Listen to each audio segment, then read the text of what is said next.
Dear students, we have discussed chlorophyceae and phaeophyceae class of the algae. Today we are going to discuss rhodophyceae, that is the last class of this algae. And you know that the members of this rhodophyceae, they are known as red algae. Now why these are known as red algae? Because they have predominance of a red pigment and that red pigment is called as R phycoerythrin. इसका मतलब ये हुआ कि जब हम बात करेंगे red algae की, तो रेड एल्गी इसलिए होती है क्योंकि उनमें एक पिगमेंट है जिसकी प्रीडोमिनेंस होती है, और वो जो पिगमेंट है दैट इज आर फाइकोएरिथ्रिन। और आर फाइकोएरिथ्रिन की ज्यादा होने की वजह से, कि प्रीडोमिनेंस होने की वजह से, इनकी जो प्लांट बॉडी है वो रेड अपीयर होती है, that's why they are known as red algae. अब अगर हम बात करें मेजर पिगमेंट्स की, तो सबसे पहले हम बात कर रहे हैं कि इनमें आर फाइको एरिथ्रिन होता है। तो अगर हम इसके अलावा मेजर पिगमेंट्स की बात करें, तो मैंने आपको पहले भी सिखाया और आज फिर सिखा रहा हूं कि अगर हम क्लोरोफाइसी की बात करते हैं तो वहां पे जो क्लोरोफिल होगी वो होगी chlorophyll A and chlorophyll B. जब हम बात करेंगे फियोफाइसी की तो वहां पे होगी chlorophyll A and chlorophyll C. अब हमारे पास है रोडोफाइसी, तो यहां पे रोडोफाइसी के केस में होगी chlorophyll A and chlorophyll D. तो ये दो क्लोरोफिल होगी, कौन कौन सी? एक क्लोरोफिल ए और एक क्लोरोफिल डी। अब अगर इसके अलावा आप देख सकते हैं कि जब ग्रीन एल्गी क्लोरोफाइसी थी तो वहां पे कोई भी ज्यादा पिगमेंट ऐसा नहीं था, कैरेटिनॉइड्स सेकेंडरी एसेसरी पिगमेंट्स थे। लेकिन अगर आप यहां पर बात करें तो इसके अलावा क्या होगा, इसका कलर होगा रेड। तो रेड के लिए जो दूसरा पिगमेंट होगा, जैसे ब्राउन कलर के लिए कौन सा पिगमेंट होता है, फ्यूकोजेंथिन होता है, इसी तरह से रेड के लिए यहां पे कौन सा पिगमेंट होगा, phycoerythrin, that is R phycoerythrin. तो इसका मतलब है कि आर फाइको एरिथ्रिन की वजह से इनका कलर जो है वो कैसा होगा, वो रेड होगा। अब हम बात करते हैं कि ये हैबिटेट कैसा होता है। तो हैबिटेट की अगर हम बात करें तो हैबिटेट के केस में क्या है इनका, अगर हम इनके हैबिटेट की बात करें तो ये इनका जो हैबिटेट है वो है सॉल्टी वाटर। मतलब ये मेन कहाँ पे होते हैं, ये सी वाटर में होते हैं। और इनमें से कुछ जो है वो कहाँ पे हो सकते हैं, वो ब्रैकिस वाटर में हो सकते हैं। ब्रैकिस वाटर आपको पता है कि इसका जो सॉल्ट लेवल है वो सी वाटर से कैसा होता है, कम होता है, लेकिन फ्रेश वाटर से कैसा होता है, ज्यादा होता है। तो इसका मतलब है कि हमारे पास जो रेड एल्गी है, रेड एल्गी का हैबिटेट कौन सा है, सॉल्टी वाटर है। और सॉल्टी वाटर की अगर हम बात करें तो इसका मतलब है कि ये कैसे होंगे, मेरीन होंगे, and majority of them occur in the salty water and only very few they are found in the fresh water. अब अगर हम बात करें कि ये अगर ये सॉल्टी वाटर में है, सी में है, तो सी में इनकी एक खास बात होती है कि ये जो दो रीजन्स होते हैं इनके, कौन कौन से दो रीजन्स होते हैं, एक वेल लाइटेड। वेल लाइटेड का मतलब हुआ कि पानी के सरफेस पे जहां पे सनलाइट ठीक है। और दूसरा हमारे पास आ गया जो पुअरली लाइटेड, जिसको हम बोलेंगे पुअरली लाइटेड। तो ये दोनों रीजन्स में क्या है, ये पाए जाते हैं। मतलब क्या है कि जहां पे लाइट हमारे पास कम होगी और जहां पे लाइट ज्यादा होती है, ये दोनों जगह पे ये पाए जाते हैं। और मतलब डीप सी में भी पाए जाएंगे और सरफेस में भी पाए जाते हैं। ये इनकी खास बात होती है। अगर हम इनके थैलाई की बात करें, थैलस की बात करें, तो इनका जो थैलस होता है वो कैसा होता है, थैलस इनका मल्टी सेलुलर है। बाकी आपको पता है कि जो थैलस होता है वो नॉर्मल, मतलब इनमें रूट लाइक, स्टेम लाइक और लीफ लाइक स्ट्रक्चर हो सकते हैं। लेकिन यहाँ पे कोई ऐसी रेड एल्गी नहीं है जो कि यूनिसेलुलर, तो you can say that they have multi cellular thalli. अब आपको पता है कि जब भी हम बात करते हैं तो वहां पे सेल वॉल बड़ा इंपॉर्टेंट कंसेप्ट होता है। किसके केस में, एल्गी के केस में सेल वॉल बहुत ही इंपॉर्टेंट चीज होती है। तो अगर हम इनकी सेल वॉल की बात करें, जैसे हमने बात कर दी कि इनका जो थैलस है दैट इज मल्टी सेलुलर, पर अगर हम सेल वॉल की बात करें तो सेल वॉल में आपको पता है कि क्लोरोफाइसी की हम डिस्कस कर चुके हैं। और अगर हम बात करें जैसे क्लोरोफाइसी की अगर हम बात करें तो वहां पे जो इनर लेयर थी वो सेलुलोज की थी और आउटर लेयर जो थी वो पेक्टोज की थी। इसी तरह से हमारे पास अगर हम फियोफाइसी की बात करें तो वहां पे क्या थी, सेल वॉल जो थी वो सेलुलोज की थी, लेकिन उसमें जो कोटिंग थी वो एल्जिन की थी, एल्गिन की थी। यहाँ पर अगर हम सेल वॉल की बात करें तो यहाँ पर भी सेल वॉल जो है वो किस चीज की बनी होती है, वो सेलुलोज की बनी होती है। लेकिन इसके अलावा इसमें क्या होता है, एक तो हमारे पास आ गया cellulose which is a polysaccharide, लेकिन इसके अलावा हमारे पास क्या होता है, इसमें पेक्टिन होता है, और पेक्टिन के अलावा हमारे पास क्या होता है, पॉलीसल्फेट एस्टर्स होते हैं।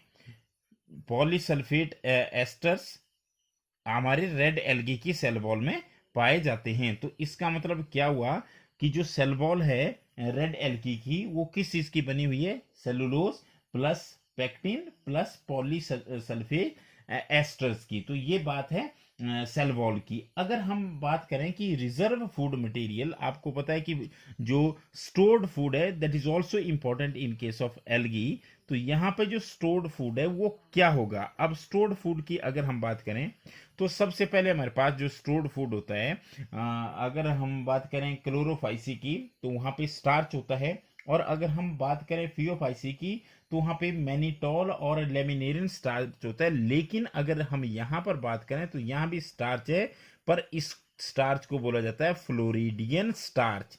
और ये फ्लोरिडियन स्टार्च जो होता है ये बेसिकली आगे जाकर के जब आप स्ट्रक्चर पढ़ेंगे स्टार्च का, वहां पर आपको क्लियर होगा कि फ्लोरिडियन स्टार्च जो होता है उसमें स्टार्च का जो एक कंपोनेंट होता है वो होता है branch component that is called as amylopectin. और वो एमाइलो पैक्टिन की तरह इसका स्ट्रक्चर होता है या ग्लाइकोजन की तरह इसका स्ट्रक्चर होता है। तो ये बात रही इसमें रिजर्व फूड मटेरियल की।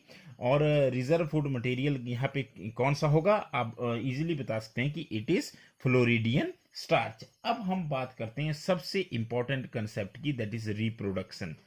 तो रिप्रोडक्शन आपको पता है कि रिप्रोडक्शन होती है तीन टाइप की।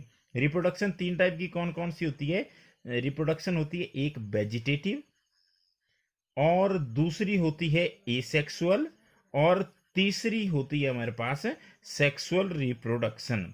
तो अगर हम वेजिटेटिव की बात करें तो आपको पता है कि वेजिटेटिव जो होगा वो कौन सी होती है, उसमें फ्रेगमेंटेशन होती है।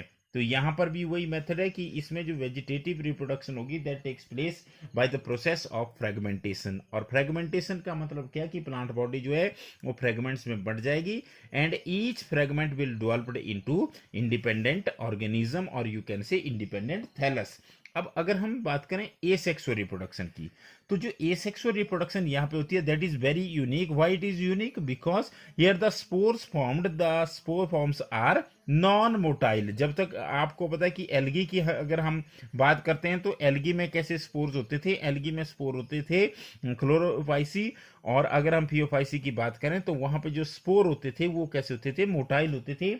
पर यहां पे आप कह सकते हैं कि जो स्पोर्स हैं they are non motiles. Non motile का मतलब है कि अगर फ्लैजेला की बात करें तो जैसे आपको पता है कि एपिकल फ्लैजेला होते हैं, 2 से 8 नंबर होता है क्लोरोफाइसी में, वो टॉप पर होते हैं और इक्वल साइज के होते हैं। लेकिन अगर हम बात करें फियोफाइसी की तो वहां पे 2 फ्लैजेला होते थे और वो अनइक्वल होते थे और लेटरल साइड में अटैच होते थे। यहाँ पर फ्लैजेला नहीं पाए जाते, और यहाँ पर जो स्पोर्स होते हैं वो कैसे होते हैं, नॉन मोटाइल स्पोर्स होते हैं। अब अगर हम बात करें सेक्सुअल रिप्रोडक्शन की तो यहाँ पे क्या होंगे, जो जो सेक्सुअल रिप्रोडक्शन होती है वो भी नॉन मोटाइल गैमेट्स होते हैं।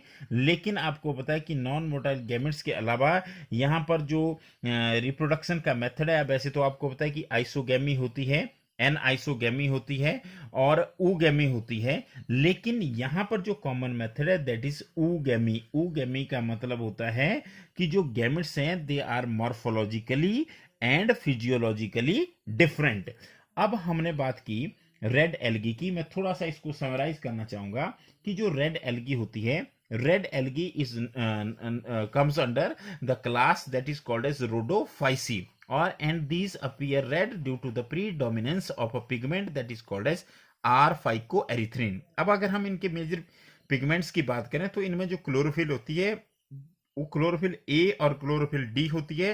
लेकिन इसके अलावा जो रेड पिगमेंट होता है that is R phycoerythrin. अब इनके अगर हम हैबिटेट की बात करें तो ये सी वाटर में रहते हैं। Most of them they occur in sea water, और सी वाटर में भी कैसे, they occur in both well lighted regions that is close to the surface of the water and also at great depth in the oceans where relatively little light penetrates. मतलब ये high light reason में भी रह सकते हैं और लो light reason में भी रह सकते हैं। तो इसका मतलब ये सी के सरफेस में भी रह सकते हैं, ओशन के सरफेस में भी रह सकते हैं, और उसके बॉटम में भी रह सकते हैं, मतलब डीप भी रह सकते हैं। इसके अलावा अगर हम बात करें तो इनमें क्या होगा, ये ब्रैकिस और सी वाटर, ब्रैकिस और फ्रेश वाटर में बहुत ही कम होंगे, और इनका जो थैलस होगा वो कैसा थैलस होता है, वो मल्टी सेलुलर होता है।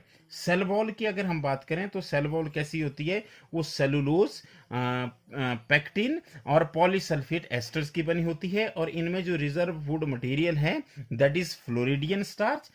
रिप्रोडक्शन जो वेजिटेटिव मेथड होता है वो फ्रेगमेंटेशन से होता है। एसेक्सुअल में नॉन मोटाइल स्पोर्स होते हैं, irrespective of the phaeophycy as well as you can say this chlorophycy। यहाँ पे जो स्पोर्स होते हैं वो नॉन मोटाइल्स होते हैं। और सेक्सुअल रिप्रोडक्शन की अगर हम बात करें तो वो oogamous होती है, और गैमेट्स जो होते हैं वो नॉन मोटाइल होते हैं। अब लास्टली मैं आपको इसके जो एग्जाम्पल है वो दो यहाँ पर दिखाने जा रहा हूँ।